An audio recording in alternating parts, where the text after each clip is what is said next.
Before we dive into these scary stories, make sure to hit that subscribe button if you enjoy true horror content every week.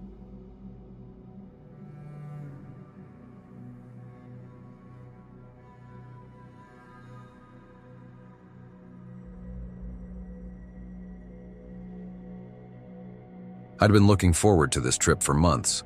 My friend Sarah and I had planned a peaceful weekend getaway in a secluded cabin in the mountains, miles away from civilization. We were both city dwellers, used to the constant hum of noise, so the thought of a few days surrounded by nothing but trees, fresh air, and silence was incredibly appealing. I imagined cozy nights by the fire, hikes through the forest, and finally getting some real rest. The drive up there was beautiful, with winding roads that took us deeper into dense woods. The sun was setting as we pulled into the cabin's gravel driveway, and it was like something out of a postcard. The cabin was small, rustic, and perched on the edge of a thick forest. There was no one else around for miles, and the quietness was almost surreal. After unloading our bags and settling in, we sat by the fire with a couple of glasses of wine, talking and laughing as we planned the next day's hike. It wasn't until around midnight that we noticed something odd, a faint noise coming from outside. It sounded like a man screaming, but Sarah was convinced it was some animal like a fox or whatever. The noise eventually stopped, and we let ourselves relax again. But as we were getting ready for bed, Sarah's face turned white. She was looking out the small window above the kitchen sink, staring into the dark woods just beyond. "Did you see that?" she whispered, backing away from the window. "See what?" I asked, my heart beginning to beat faster. She looked at me with wide eyes. I think I saw someone standing there watching us." I walked over to the window, but there was nothing, just the inky darkness of the forest. "Maybe it was the animal we heard earlier," I said, trying to keep myself calm. We locked the doors, closed all the blinds, and decided to brush it off. It had been a long drive, and we were probably just jumpy from being out in the middle of nowhere. But as we lay in our beds, the silence seemed too heavy. I could hear Sarah's breathing in the next room, each exhale and inhale. Then, sometime in the middle of the night, I was awoken by the sound of footsteps outside our cabin. They circled around, crunching over the gravel, stopping beneath each window as if whoever it was peering in. I held my breath, paralyzed with fear, listening as the footsteps continued. They'd pause for a moment, then start up again, moving to the next window. I wanted to scream, but I couldn't even move. The footsteps eventually stopped, and I lay there, wide-eyed and shaking for what felt like hours. I finally fell into a restless sleep, and when I woke up, it was morning. I rushed into the living room to find Sarah already awake. She looked scared as she sat on the couch clutching a cup of coffee. "Did you hear it too?" she asked. I nodded, and we both decided to leave immediately. Whatever peaceful vacation we'd planned was no longer worth it. We packed our bags in silence, neither of us wanting to talk about what had happened. We just wanted to get out of there. As we were loading up the car, I glanced back at the cabin one last time and froze. On the dirt just outside each window, there were deep, clear footprints as though someone had been standing there watching us. Each window had a set of prints beneath it, and they were fresh. Sarah noticed them too. We didn't waste another second. We jumped in the car and sped down the mountain, only stopping once we were back in town. We never talked about it again, and neither of us has been back to that area since. There was no way that someone who was all the way out there in the middle of the night had any good intentions. I'm glad neither of us made a sound that night. Who knows what could have happened if the stranger had heard us.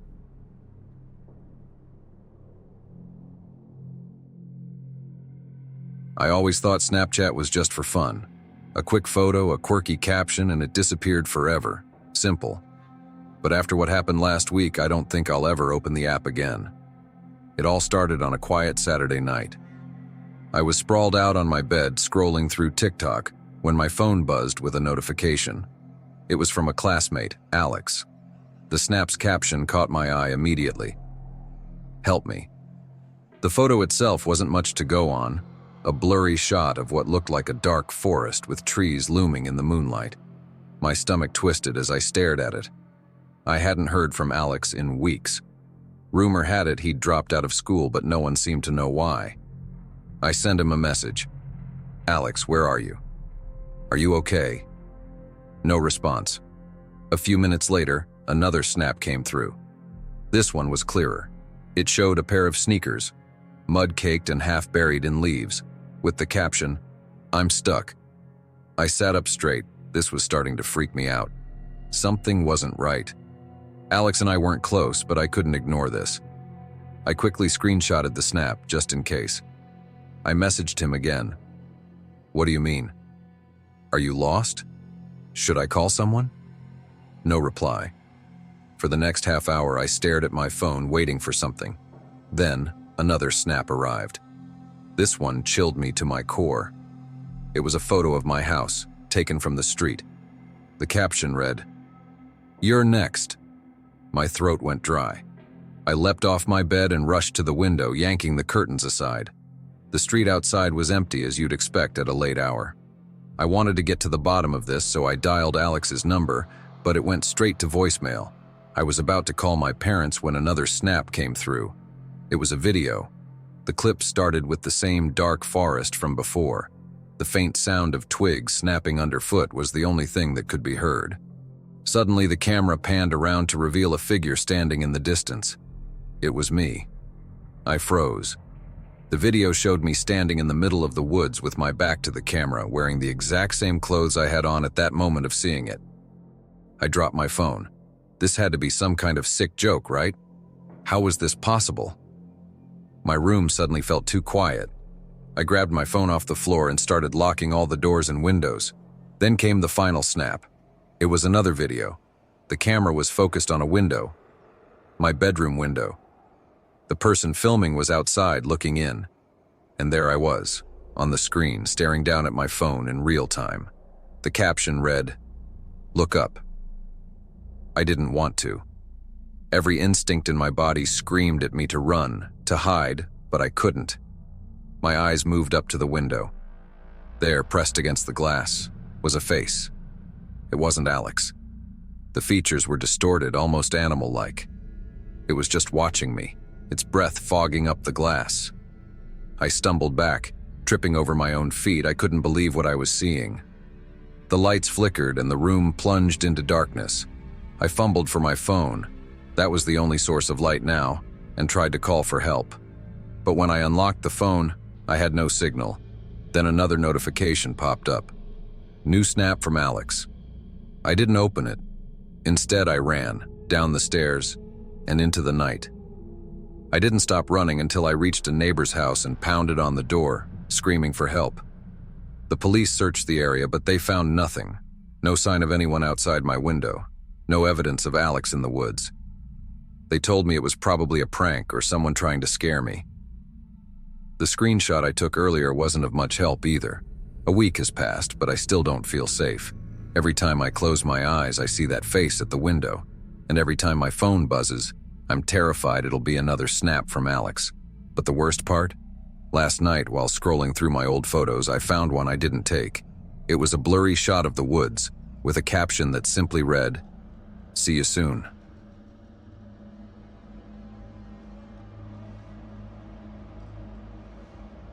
I was never a fan of old hotels, but when you're traveling on a budget, you take what you can get. This one, the Magnolia Tower, had seen better days.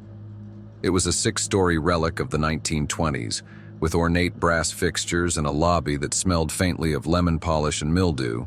The online reviews were mixed, to say the least, but I figured for one night, I could deal with a creaky elevator or peeling wallpaper. The receptionist handed me a key card with a polite but distant smile. "You're in room 504. The elevator is just to your right," she said. I glanced toward the elevator she mentioned.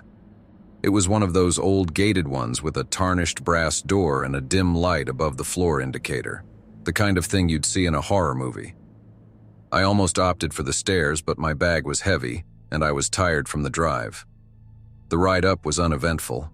The elevator groaned and shuddered as it moved. but it stopped on the 5th floor without incident. My room was at the far end of the hallway, directly across from a dusty window overlooking the street below. The room was fine, nothing special. The bedspread was a little faded, and the TV looked older than I was, but the bathroom was clean and the heater worked. After grabbing a quick dinner at a nearby diner, I returned to the hotel and settled in for the night. At around 1 a.m., I woke up, parched and craving something sweet.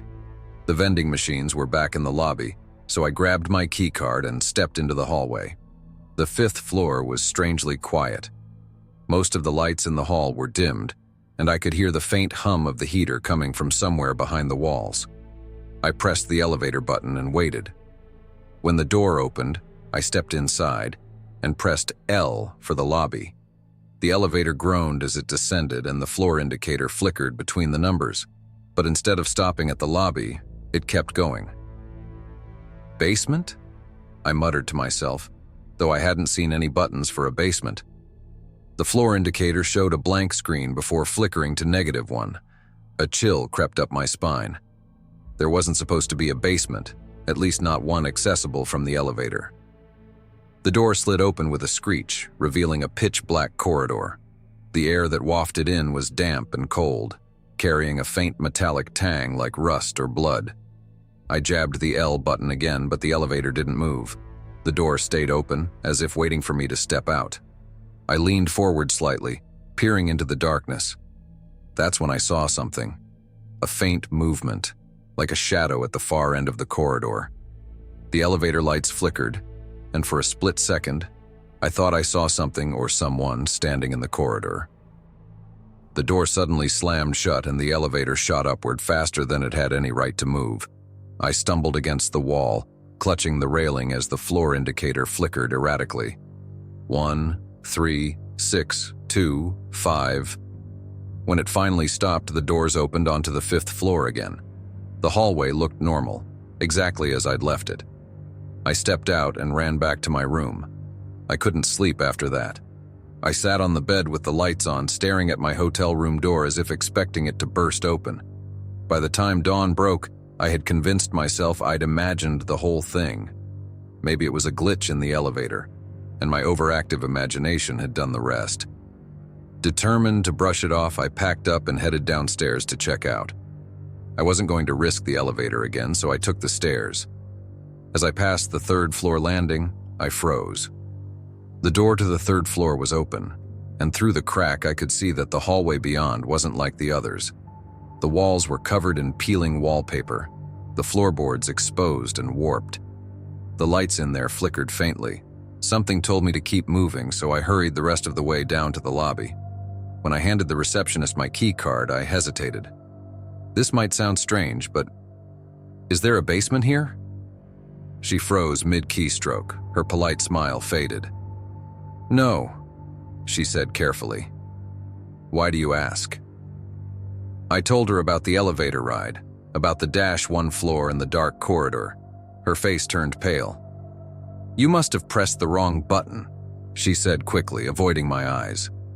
There is no button for the basement, I countered. She glanced around nervously before lowering her voice. You're not the first guest to mention that. But the thing is, there's no basement in this building. There never has been. I was shocked. This didn't make any sense.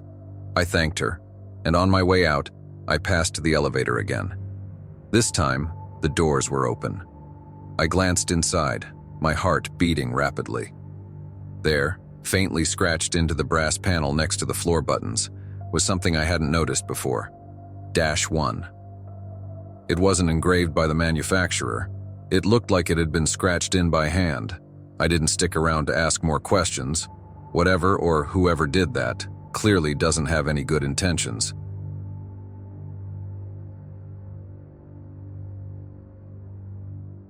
I grew up with hunting. My dad started teaching me from a young age, so I've always loved it. There was something about the crisp air, the solitude, and the quiet that I loved. But that trip changed everything. It started as a typical weekend outing. My buddy Ethan and I had planned to hunt and camp deep in the Black Ridge Forest. a place that was known for its dense trees and excellent game. Other hunters swore by it, saying it was untouched wilderness, but also warned that it was easy to get lost if you didn't stick to the trails. I wasn't worried. I'd hunted all my life and had a decent sense of direction. Besides, Ethan was bringing his high-end GPS, so we were covered. We arrived mid-morning, parked the truck, and began the hike into the woods. At first, everything felt normal. Birds were chirping. Leaves were rustling underfoot, the occasional distant rustle of an animal scurrying away from us. The forest was alive, teeming with the kind of sounds you expect in the wild. But as the day went on and we got deeper into the woods, the sounds started to fade. It was subtle at first. Fewer bird calls, less rustling.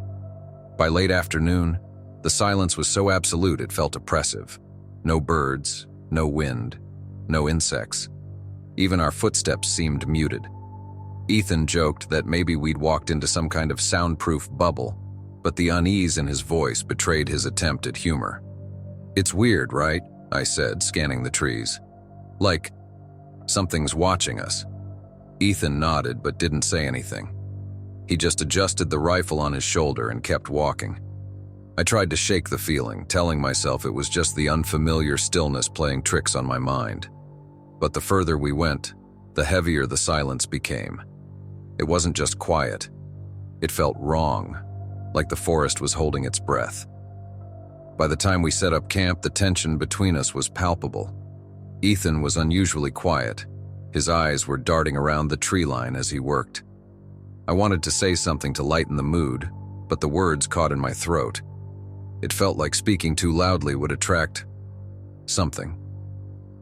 That night, we sat around the campfire in uneasy silence. The fire's crackling was the only sound for miles. I kept glancing into the dark woods, expecting to see a deer or maybe a raccoon, but there was nothing. No glowing eyes, no movement, just the endless, suffocating stillness.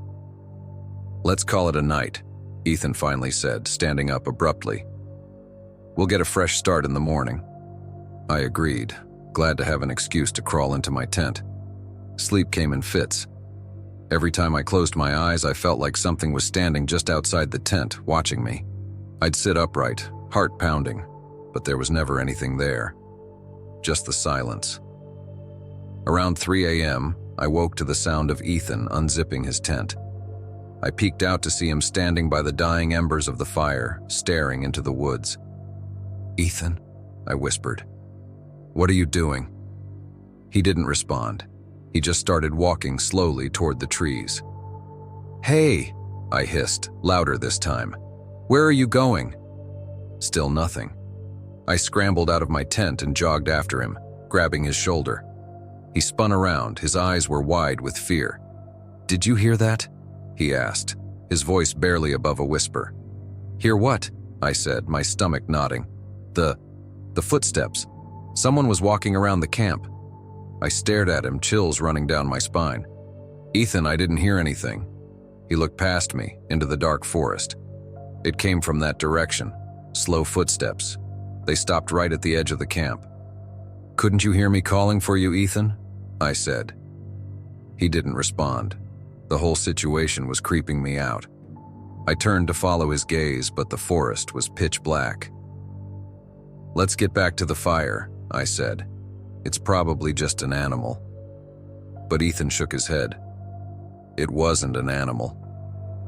I didn't know what to say. The fear in his eyes was contagious.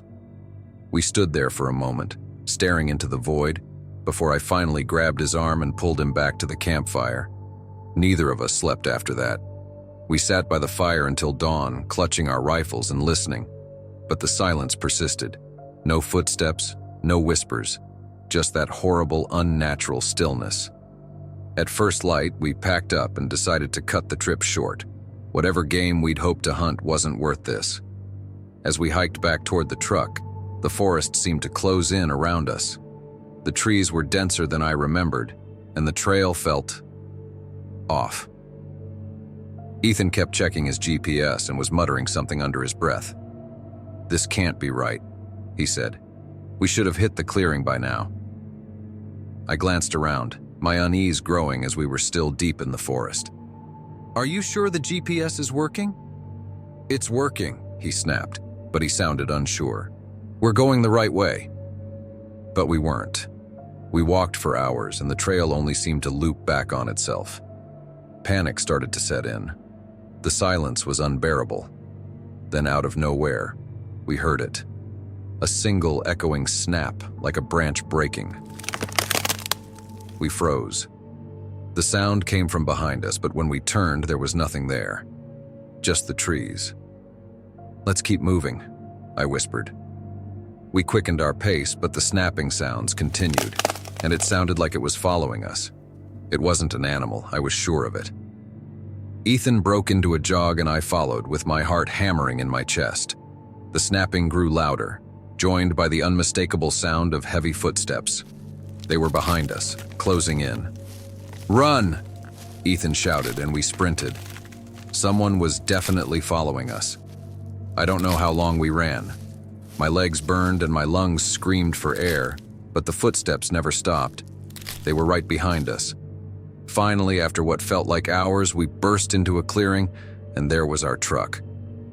Relief flooded through me as I fumbled for the keys. Ethan pulled his weapon out, ready to put whatever or whoever was chasing us down if the need arrived. I unlocked the truck and practically threw myself into the driver's seat. Ethan jumped in beside me, slamming the door shut. As I started the engine, I glanced back at the tree line. For a split second, I thought I saw something. A tall, grayish figure standing among the trees. But then it was gone. We didn't speak on the drive back. Whatever we'd encountered in the silent woods, I never wanted to face it again, and I haven't been back since.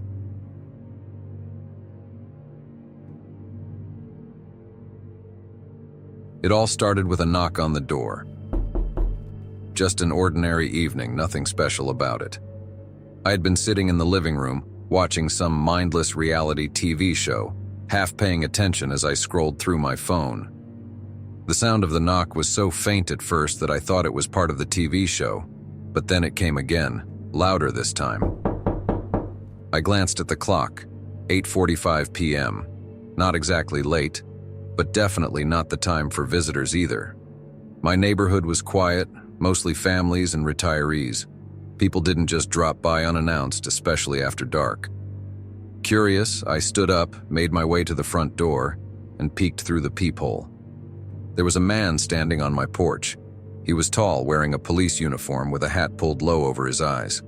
I couldn't see his face clearly, but he was holding a flashlight, and the beam flickered across the street as if he was looking for something or someone. I hesitated for a second. Why was a cop at my door? I hadn't called the police, and there hadn't been any unusual activity around the neighborhood, at least not that I knew of. My hand hovered over the doorknob, unsure whether I should open it.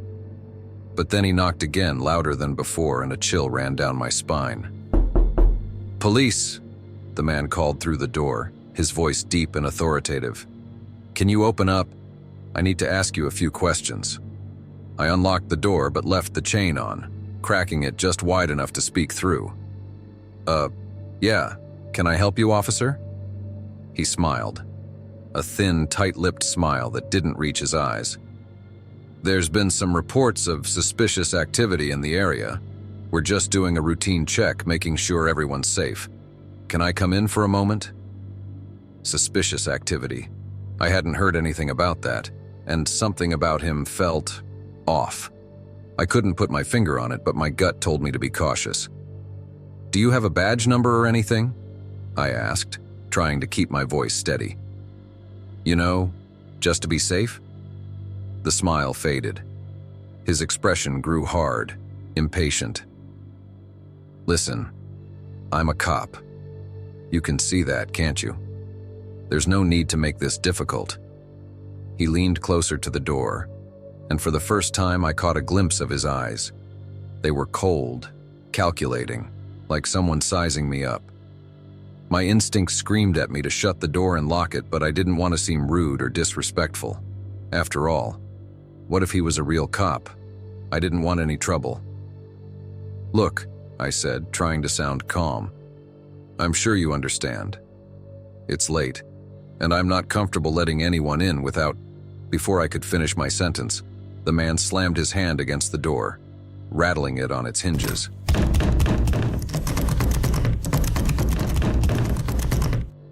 "Open the door," he shouted, his voice no longer polite but menacing. I quickly pushed the door shut, locking it fully. I backed away, feeling a growing sense of fear. Through the door, I heard him muttering angrily. "You think this door's gonna stop me?" he snarled. "You think you're safe in there? I'll be back." The sound of heavy footsteps on the porch signaled that he was leaving. Or so I hoped. I waited until the footsteps faded before I rushed to my phone and dialed 911. The operator picked up almost immediately, her voice calm and professional. "911, what's your emergency?" He's pretending to be a cop, but I don't think he is. He tried to force his way in. The operator asked for my address and I gave it to her, trying to keep my voice steady. "Stay inside," she told me. "We're dispatching a unit to your location now. Do not open the door for anyone until the officers arrive." I thanked her and hung up, but I couldn't shake the feeling of dread that had settled in my stomach. What if the fake cop came back before the real ones arrived? I quickly went around the house, checking all the windows and doors to make sure they were locked. My house wasn't exactly a fortress, and the thought of him being out there watching, waiting, made my skin crawl. I sat on the couch, phone in hand, constantly glancing at the clock. 10 minutes passed, then 15, and still no sign of the police. The knot in my stomach tightened as I thought about the man's words. "I'll be back." Was he still out there? Then, just as I was starting to relax, I heard it. A soft creak coming from the back of the house. Someone was outside near the back door. I stood up slowly, trying to make as little noise as possible, and crept toward the kitchen where the back door was located. Peeking through the small window, I saw him, the same man from earlier, standing in the shadows just beyond the door. He wasn't alone this time. There was another man with him, dressed in dark clothing, holding what looked like a crowbar. My heart skipped a beat as I backed away from the window. My hands were shaking uncontrollably. I grabbed a kitchen knife from the counter, feeling utterly helpless. What was I supposed to do? I had called the cops. They should have been here by now. Suddenly, there was a loud bang on the back door, followed by the sound of metal scraping against the frame. They were trying to break in. "Come on, open up," the first man called, his voice mocking. "You know we're getting in either way." I couldn't breathe. My mind struggled to figure out what to do. Should I try to run, hide, call the police again? My legs felt like jelly, and the knife in my hand was shaking. I could hear the back door starting to give under the pressure of the crowbar. In a split-second decision, I sprinted to the front of the house and barricaded myself in the bathroom, locking the door behind me. I dialed 911 again, my fingers barely able to hit the buttons. 911, what's your emergency?" The operator's voice came through the phone. "They're trying to break into my house," I whispered frantically. "The man from before, he's here, and he has someone with him. They're trying to break down my back door." "We have officers on the way," the operator assured me. "Stay on the line and stay hidden." I crouched in the bathtub, clutching the knife to my chest as the banging on the back door grew louder. I could hear the sound of wood splintering, and my heart felt like it was going to explode out of my chest. Then, suddenly, the banging stopped. Silence filled the house, and for a moment I thought they had given up. But that hope was short-lived. The next thing I heard was the unmistakable sound of footsteps inside the house. They had gotten in. I stifled a sob as I heard the men moving through the kitchen, their voices low and hushed. They were talking to each other, but I couldn't make out what they were saying. All I knew was that they were in my house and they were getting closer. The doorknob to the bathroom rattled and I nearly dropped the phone in terror. "She's in here," one of the men said, his voice muffled through the door. "Open up," the other one called. "We just want to talk." I couldn't speak. I couldn't even breathe. The sound of the doorknob rattling was the only thing I could focus on, the only thing keeping me from completely losing it. And then, just as I thought they were going to break the door down, There was a sudden commotion outside. Shouting, the sound of sirens, and then the front door slamming open. I heard the men curse under their breath before they bolted, their footsteps pounding through the house and out the back. I stayed in the bathtub, too terrified to move, until I heard the sound of heavy footsteps in the hallway. "Police!" a voice shouted.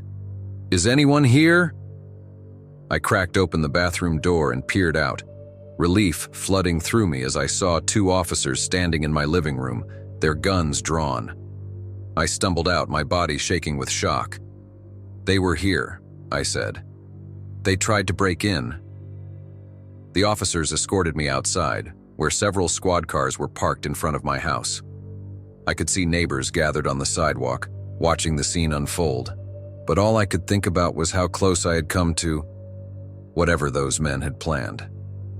In the days that followed, I found out more about the situation.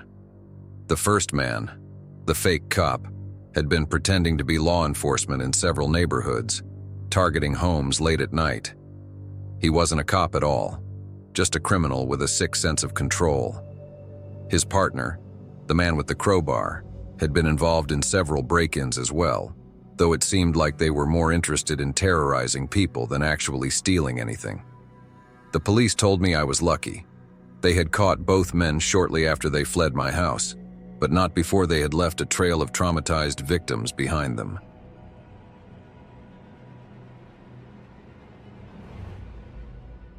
My best friend Amber and I were driving across the state to visit her sister for the weekend.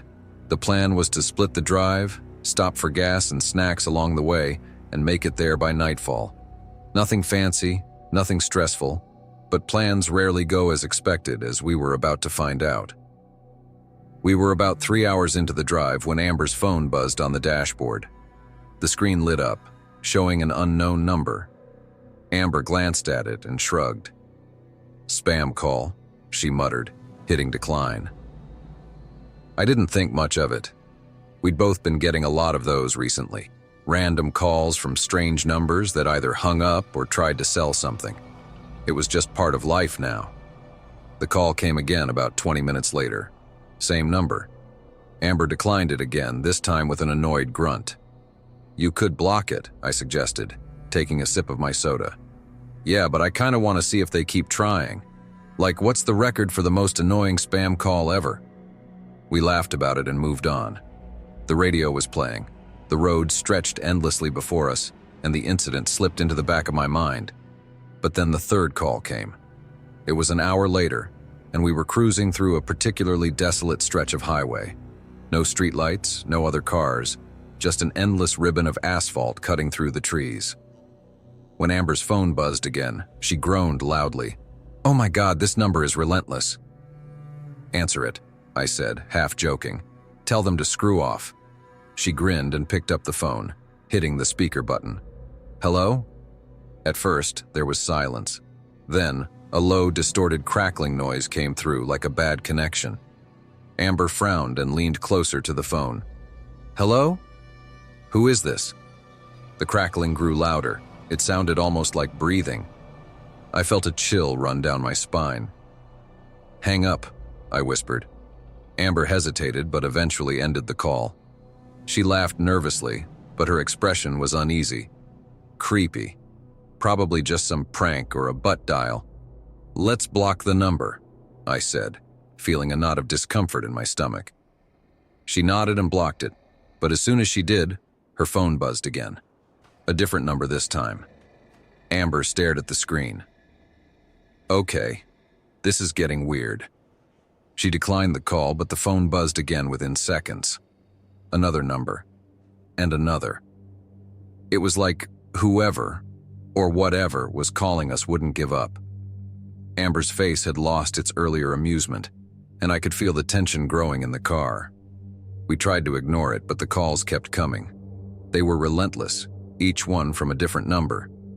Amber eventually turned her phone off and tossed it onto the back seat. "There, problem solved," she said in a funny way, but it wasn't. Not even 15 minutes later, my phone buzzed in the cup holder. I froze, staring at the screen.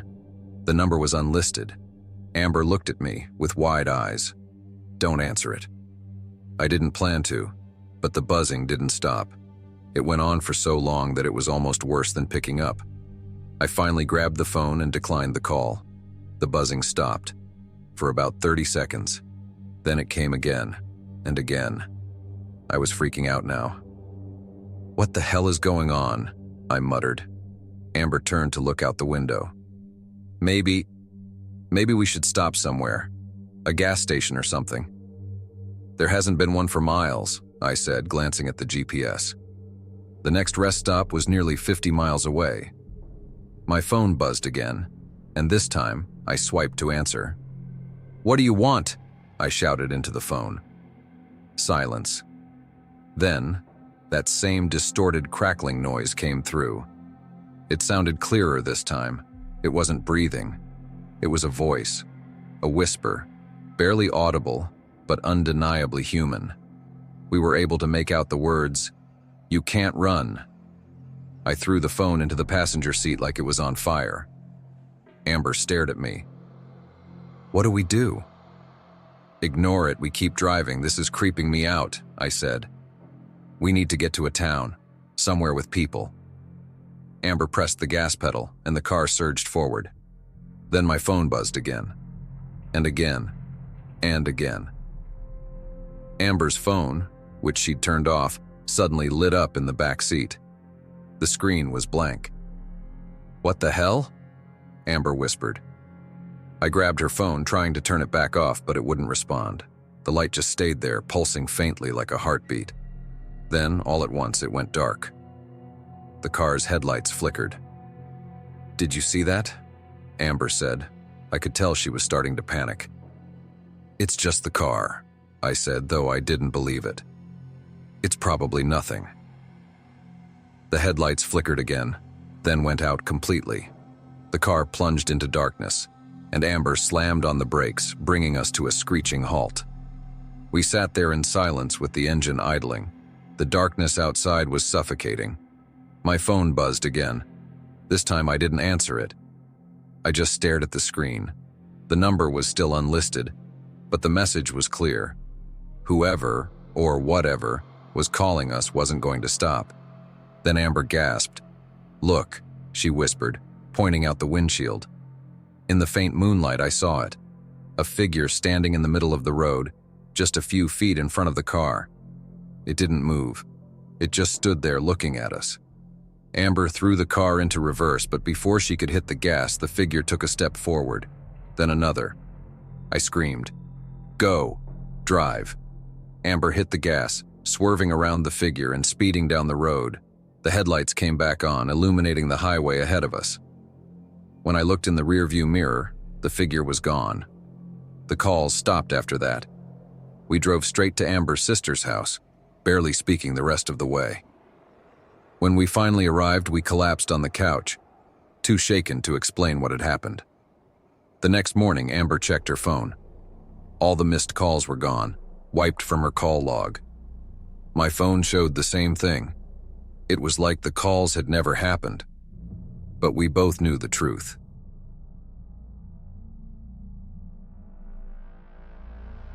It was late, probably around midnight, and I was stranded on a rural highway just outside a small town I'd never heard of. My car had broken down, and my phone was useless. No signal, no GPS. The only sound was the occasional rustle of the trees and the hum of insects in the dark. I'm not the type of girl that scares easily, so I started walking into the night to get some help. I'd been walking for nearly an hour when I saw the headlights in the distance. I waved my arms, hoping the driver would stop. I wasn't picky. At that point, I just needed to get to a gas station or somewhere with a phone. The old truck rolled to a stop a few feet ahead of me. It was one of those rusted-out pickups you'd expect to see on a farm, with a rattling engine that sounded like it could give out any second. The driver leaned across the passenger seat to roll down the window.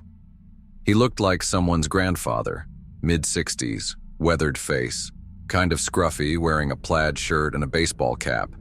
His smile seemed friendly enough. "Need a ride?" "Yeah," I said, trying to sound casual. "Just to the nearest gas station, if that's okay." "Hop in," he said, gesturing to the passenger seat. "Nearest station's about 10 miles out, but I can take you there." I hesitated for a moment. Something about the way his eyes lingered on me made me uncomfortable, but I was exhausted and desperate. Against my better judgment, I climbed into the truck. At first, the ride was fine. He introduced himself as Frank and asked me where I was headed. I told him I was driving home from visiting a friend and that my car had broken down. He nodded, keeping his eyes on the road, and made small talk about the area. How he'd lived there his whole life, how the town had changed over the years. But then, things started to feel off. About 10 minutes into the ride, I noticed we weren't passing any gas stations, or any buildings at all for that matter. Just endless rows of trees on either side of the narrow, winding road. "Are you sure we're going the right way?" I asked. "Oh yeah," he said, waving a hand dismissively. "There's a shortcut up ahead. Cuts out a few miles." That didn't sit right with me. I'd been paying attention to the turns he was taking, and it didn't feel like we were heading anywhere useful. I glanced at the truck's dashboard, hoping to spot a map or GPS, but all I saw was an old coffee cup and a pile of crumpled receipts. "So, how far is the station again?" I asked, hoping to sound casual. He didn't answer right away. Instead, he gave me a quick sideways glance and smiled. A smile that didn't reach his eyes. "Not far now," he finally said. The road narrowed even further, and the trees pressed in closer. My unease was growing by the second. "I think you missed a turn," I said, trying to sound more firm. "Nah," he replied. "We're almost there." I felt my heart rate pick up. Something wasn't right. My hand instinctively went to the door handle, but when I tugged on it, I realized the lock was down. "Hey," I said, "can you unlock the door? I think I'd rather walk from here." Frank's smile disappeared. He glanced at me again. His eyes looked cold and unreadable in the dim light. "Now, why would you want to do that? It's dangerous out here. You could get hurt." The way he said it sent a chill down my spine. We drove for another few minutes in tense silence before the truck suddenly veered off the main road onto a dirt path. My stomach dropped. "Where are we going?" I asked, my voice shaking now. Frank didn't answer. He just kept driving. I could see an old run-down barn in the distance, its roof caved in and the surrounding field overgrown with weeds. "Let me out," I said. I tugged at the door handle again, but it wouldn't budge. I could feel the fear rising in me. Frank finally spoke. "Be a good girl and this'll all go smoothly." I didn't want to find out what he meant. I grabbed my bag and swung it as hard as I could, hitting him square in the side of the head. He yelled and the truck swerved violently, skidding to a stop in the dirt. I didn't think. I just acted. I unlocked the door manually and threw it open, stumbling out onto the ground. My ankle twisted as I landed, but I forced myself to get up and run. Behind me, I heard Frank shouting and his boots crunching on the gravel as he chased after me. "Get back here," he yelled. The field was dark. My lungs burned and my twisted ankle throbbed with every step, but I didn't dare slow down. I could hear him getting closer in the distance. Just as I thought he was about to grab me, I spotted a cluster of trees ahead. I veered toward them, hoping the cover would slow him down. I ducked behind the thick trunk of an oak tree, clamping a hand over my mouth to muffle my breathing. Frank's footsteps stopped nearby. I could hear him panting, muttering curses under his breath. "You can't hide forever," he called out, his voice low and taunting. "Might as well come out now. It'll be easier for both of us." I stayed frozen, my heart pounding in my ears. After what felt like an eternity, I heard his footsteps retreating. I waited a few more minutes before daring to peek out from behind the tree. He was gone. I limped back toward the main road, sticking to the shadows and praying he wouldn't come back. Eventually, I saw headlights in the distance, a real car this time. I stepped out onto the road, waving my arms frantically. The driver, a woman in her 30s, stopped and let me in. I barely managed to explain what had happened through my sobs. She drove me straight to the nearest police station where I filed a report. They never found Frank. I still don't know what exactly he had planned for me that night, but I can guess. And I'll never forget his smile, that fake friendly smile that hid something far darker. Now, I keep a spare charger in my car, and I never, ever get into a stranger's vehicle.